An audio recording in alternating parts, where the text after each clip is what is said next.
It sure seems like every single day there is something new and exciting to talk about in regards to Clair Obscur Expedition 33.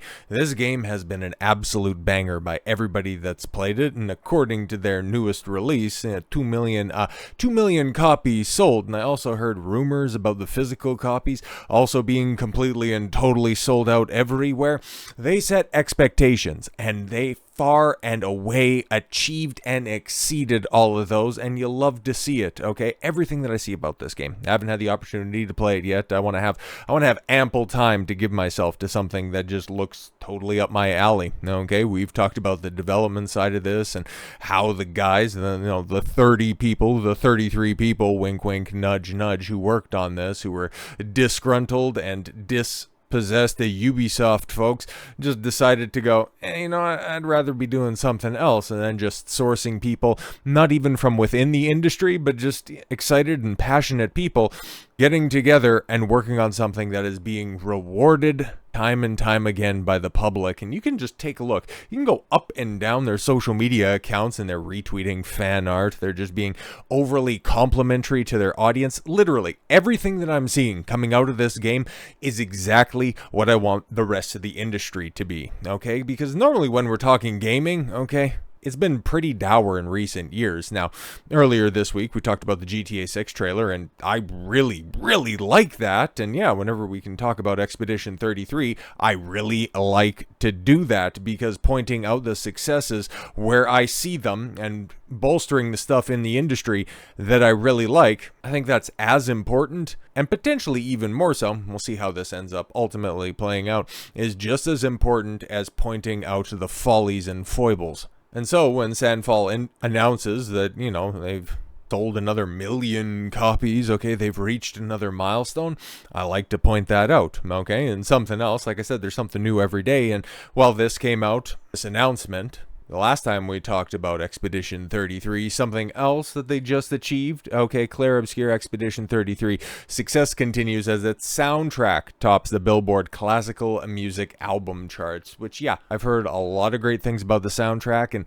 I don't really want to poison myself by listening to it firsthand, because I know last year, I love the Final Fantasy VII Rebirth soundtrack, okay? I actually got my, Rebirth and Remake physical soundtracks. What is it, 7 discs for each edition? Okay, I think that's a phenomenal soundtrack. If Expedition 33 has classical music inspirations behind it, and I hear that the soundtrack is in fact as good as the other aspects of the game, I am really excited to play this and eventually get around to it. So yeah, congratulations to them for all of this success, okay? And I really hope that the rest of the industry learns from this, learns that you don't need hundreds of millions of dollars. The budget for Expedition 33, somewhere in between $5 and $10 million. That's it, to create something that is so beautiful, so feature-rich, so complete as this. It can be done. The formula can be replicated. It's just, can it be done by those big AAA studios? Born from a creator's boredom at Ubisoft, Clair Obscur Expedition 33 hits 2 million sales and doubles Assassin's Creed Shadows' Steam player peak. Yeah, let's just take a look at the health of the former employer, okay? Because, yeah, just going back to the first tweet that's right here, obviously 2 million copies sold, and that came out, earlier this week, May 6th, okay? 3 days ago at the time that you guys seen this, and it's like, wow, that's very impressive, okay, given the fact that, it's only been on sale for 12 days. That is something to laud. Even if this was a hundreds and hundreds of millions of dollars invested, that would still be worthy to praise. How is Assassin's Creed doing on the other side? Well, they announced a couple weeks back that 40 million people have played Origins and Assassin's Creed Odyssey. We're thrilled to celebrate these huge milestones with our fans and players. In just 4 weeks, Assassin's Creed Shadows has already attracted more players than these predecessors did in their first 4 weeks. Oh, okay, cool. So, no, what are they actually saying there? Yeah, okay, cool. Origins and Odysseys, yeah, they hit tangible numbers, but so did Shadows. We did too. Which are those numbers? Oh, well, we did better than what they did in years in the first 4 weeks, I think. Maybe 3 million players. No updates since then. You love to see it. In a well-deserved victory lap for the indie title, Clair Obscur Expedition 33 has not only turned out to be a massive hit with players, but in just 12 days, it has also outperformed the latest release from its creator's former employer, Ubisoft's Assassin's Creed Shadows, developed by the fledgling Sandfall Interactive, whose team currently employs 33 people and a dog. Aw, with a smaller budget. Yeah, like a 25 times smaller budget if low-end projections are to be believed. Was assembled by, founder Guillermo Brioche via social media posts. Clair Obscur Expedition 33 found itself rapidly rising in popularity from the moment it released on April 24th in its first 24 hours of sale. Oh, actually, that just clicked for me. Shadows hasn't given you an update on sales. Fuck, we don't talk sales over here at Ubisoft since Expedition has released. That's hilarious. In its first 24 hours on sale, the game sold over 500,000 copies. That is official X account announcing a milestone for us reached sooner than we've ever imagined. Thank you all. And then it wasn't long after that the game shattered another milestone, and just 3 days after launch, Sandfall Interactive confirmed that the game had officially sold 1 million copies, including those units shipped to retailers, including that. Okay, this number includes units shipped to retailers and does not encompass our awesome Game Pass players, because it's so funny, right? Because all of the cope out there for those other Microsoft, Xbox Studios games that were just, massive hits, Avowed, South of Midnight, all of those ones. Okay, yeah, you can't gauge any game's success on Steam numbers. You're not factoring in Game Pass. Indiana Jones and the Great Circle was amazing. Yeah, shut up, nobody bought your stupid game.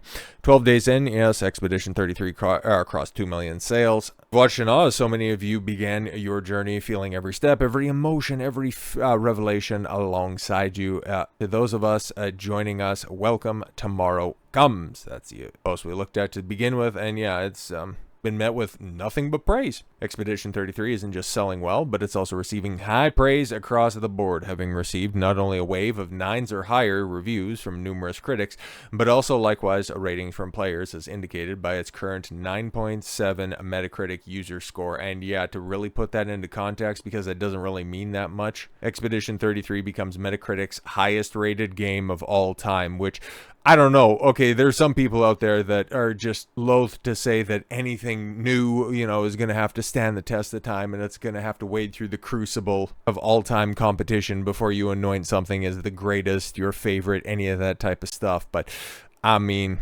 Baldur's Gate 3 came out a couple of years ago, and I know it's been in beta for a long time, but it's got a 9.2 Ocarina of Time, a 9.0, and from everything that I'm hearing, and like I said, I'm really looking forward to play this game, it's warranted. Okay, I have not heard any substantive criticism outside of a bunch of engagement farmers going, it's woke because it has women. I wish I was joking, but those posts do in fact exist. Let's get down to brass tacks, shall we? Sizing it up to Ubisoft's flagship offering this year, Assassin's Creed Shadows. While there exists a number of factors that make a direct comparison relatively impossible, such as how they both feature completely different gameplay styles, and the fact that the Ubisoft title faced months of self-inflicted bad press, while Sandfall Interactive received barely any coverage until release. Well, that's the thing, right? Like, I think that's a apt comparison, even with, the disparate marketing behind it. Nobody was really paying attention to Expedition 33. I've heard rumbles of it beforehand, but knew relatively nothing about it prior to release. And you could say that it was on the same starting block as outside of the people that, were really immersed in all of the coverage and all of the controversies around Shadows for the past couple of years.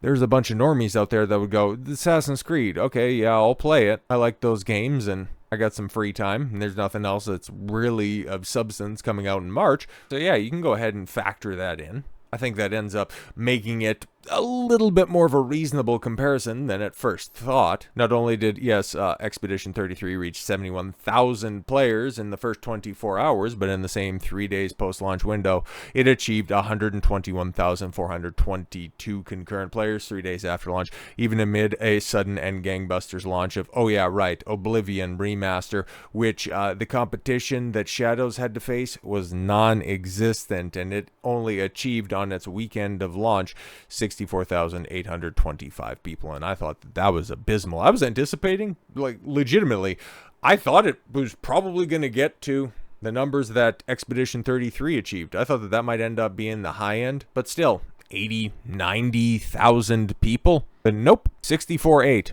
And it has yet to sniff any of those heights. Basically, everybody has given up on the game. Nobody really talks about Shadows anymore, even just a meme on it.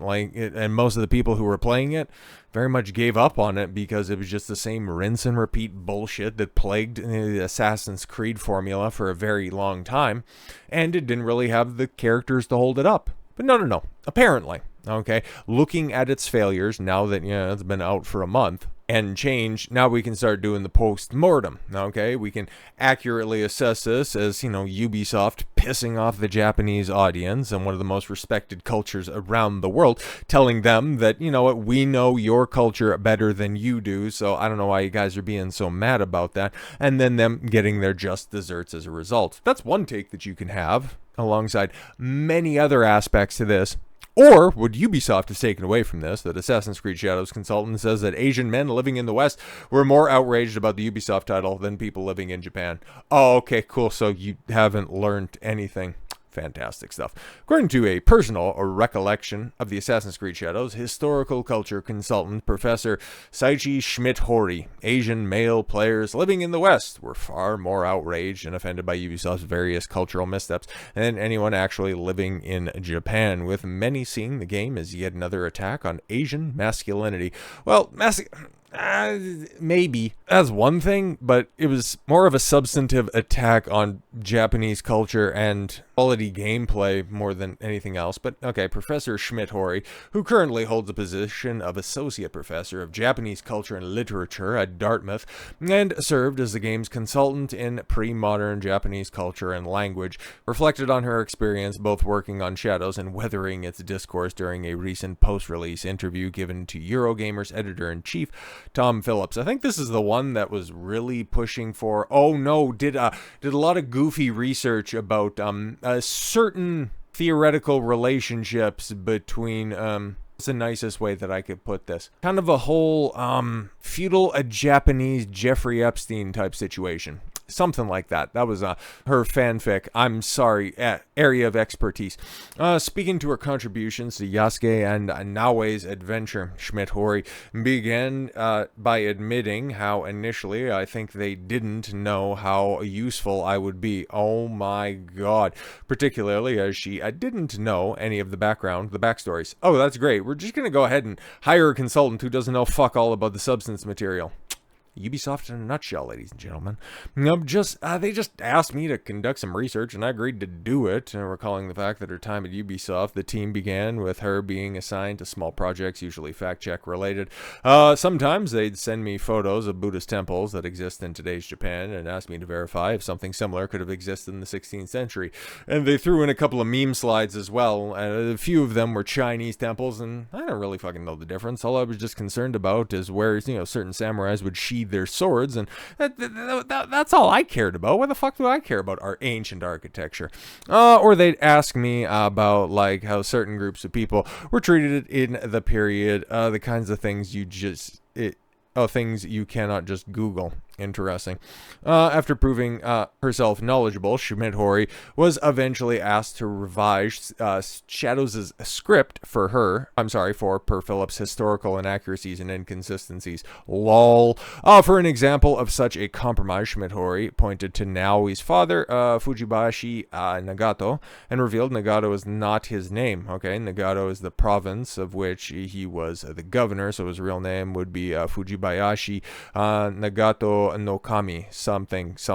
Oh, Jesus Christ, I'm an expert, something. From there, the academic and her host turned the conversation to the backlash leveled towards the game itself and the individual staff, herself included. Of course, you have to include yourself, as she was explicitly featured and named in Ubisoft's initial pack of press materials, over both Shadow's mishandling of the setting and the feature of Yasuke as a playable lead. As soon as the materials came out, I became a very easy target. You could look me up, my email address, my office location, in a non-secure building of of our campus, multiple social media accounts. I was just so surprised. Now looking back, I kind of understand what happened. Oh, expanding her thoughts, the professor asserted, there were like multiple factors among the people who were complaining about the game, each with different motivations or reasons to be upset with the company or the game or me, which was interesting. One of the major groups who were upset were male gamers living in the West of Asian descent. There were many, many robust Reddit communities, not just for gamers, but Asian masculinity communities. Mad at me. In their eyes, I'm like a sellout, she continued. Which is a very different reaction to the people living in Japan. Yeah, because it literally didn't sell at all whatsoever. What was it? Physical copies, like 13,000 wholesale, and no updates since March? They didn't have that kind of reaction. But for Asian men living in the West, this game perfectly fitted their narratives, including that Asian females in the Western world are complicit in erasing the existence of Asian men, and because of my last name, they assumed that I got married to an Anglo-American. Well, clarifying, he's actually biracial. Okay, is that supposed to make it better? Still, they would post on Reddit and say things like, "Oh my God, this bitch, she has the gall to prioritize her white husband's last name over her maiden name." No, the fact that she hyphenates it just immediately lets me know that this is just a self-absorbed bitch. But hey, man, this interview, has just really dispelled all of those rumors. It's something that only Asian men would really pick up on, and it's very interesting. Not a drop of Asian blood, at least as far as I know. Irish, Scottish, Ukrainian, and native. Outside of that, man, I don't need to be that much of an Easterner to pick up on this professor's expertise. Long story short, this alongside a bunch of the developers, it's just so funny, right? Harkening back to another interview in regards to Shadows when he had Marc-Alexis Cote come out and say, most of the people working on this game have never worked on a game before, and it very much shows. It very much shows. And you compare and contrast that with an actual game, a game that is going to be up for Game of the Year as opposed to Shadows, which is not even going to be on anybody's mind come the end of the year, where it also had a studio full of people never working on a game before, but there is something totally different here. On one hand, there were a bunch of gender studies graduates and a bunch of people with worthless 4 and 6 year degrees with comfy jobs. At least they thought at the time getting hired by a big gaming studio would give them the leg up in the industry. They wouldn't have to worry about anything. I'm working at Ubisoft. Ubisoft has been around forever, and then work on a project that ultimately tanks the company so much that the CCP had to swoop in and buy 25% of their most successful IPs. Good job that's over there. And compare and contrast that with Expedition 33, where, a lot of the people had no previous game development experience, but they went on to create something amazing because they had passion, they had belief in the project that they were working on. This is the future for gaming, not Shadows, not Ubisoft. Instead, Expedition 33 and Sandfall Interactive. Congratulations on all of your success. I look forward to playing your product in the very near future. And for Assassin's Creed Shadows, best of luck in your future endeavors. So with all that said, thank you all very much for the gift of your time. I've been Don Consuelo. I want you to follow your gut and get after it. Take care, everyone.